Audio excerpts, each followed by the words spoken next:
पत्रकारांना धमकी व शिवीगाळ प्रकरणी खासदार संजय दिना पाटील यांच्यावर गुन्हा दाखल करण्याची मागणी. मुंबईचे खासदार संजय दिना पाटील यांनी इलेक्ट्रॉनिक मीडियाच्या पत्रकारांना शिवीगाळ करत जीवे मारण्याची धमकी दिल्याच्या निषेधार्थ बुलढाण्यात जिल्हा पत्रकार संघटनांकडून तीव्र संताप व्यक्त करण्यात आला. बुलढाणा जिल्हा मराठी पत्रकार संघ, डिजिटल मीडिया परिषद व TV journalist and digital media असोसिएशनच्या वतीने जिल्हाधिकारी व जिल्हा पोलीस अधीक्षकांना निवेदन देत पत्रकार संरक्षण कायद्यानुसार खासदारांवर तातडीने गुन्हा दाखल करण्याची मागणी करण्यात आली. पत्रकारांवरील वाढते हल्ले व धमक्या लोकशाहीसाठी घातक असल्याचे निवेदनात नमूद करण्यात आले. यावेळी रणजितसिंग राजपूत, राजेश डिडोळकर, गणेश निकम, जितेंद्र कायस्थ, गणेश सोळंकी यांच्यासह मोठ्या संख्येने पत्रकार उपस्थित होते.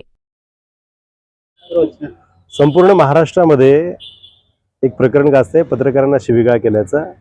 मुंबईचे खासदार संजय दिना पाटील यांनी पत्रकारांना अर्वाच्य भाषेत शिवीगाळ केली, अश्लील शिवीगाळ केली, मारहाणीची भाषा केली, खाल्लं पिल्लं काढलं आणि दादागिरी सुद्धा केली.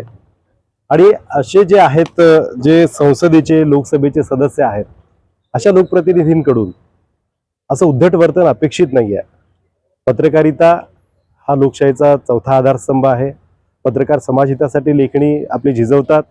पत्रकार हा समाजदक्ष असतो आणि ते प्रश्न विचारतात. त्यांच्या अभिव्यक्ती स्वातंत्र्याला, सुरक्षिततेला धोका निर्माण करणाऱ्या या वर्तनाविरोधात खासदार संजय दिना पाटील यांचा निषेध करण्यासाठी बुलढाणा जिल्हा पत्रकार संघ, डिजिटल मीडिया परिषद आणि इतर संघटनांच्या वतीने आम्ही या ठिकाणी आलो होतो.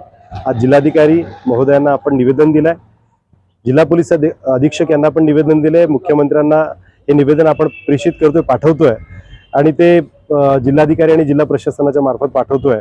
आमची मागणी आहे की पत्रकार संरक्षण कायद्याअंतर्गत खासदार संजय पाटील यांच्या विरोधात कार्यवाही करावी आणि त्यांच्या पक्षाचे जे प्रमुख आहेत एकनाथ शिंदे साहेब, त्यांना विनंती आहे की आपल्या पक्षातील लोकप्रतिनिधींना पत्रकारांशी कसं वागावं या संबंधातली एखादी कार्यशाळा आयोजित करावी आणि त्यांना नेमकं सांगावं की पत्रकारांना सोबत जे उद्धट वर्तन आपण करतोय आणि शिवीगाळ करतोय ते थांबलं गेलं पाहिजे.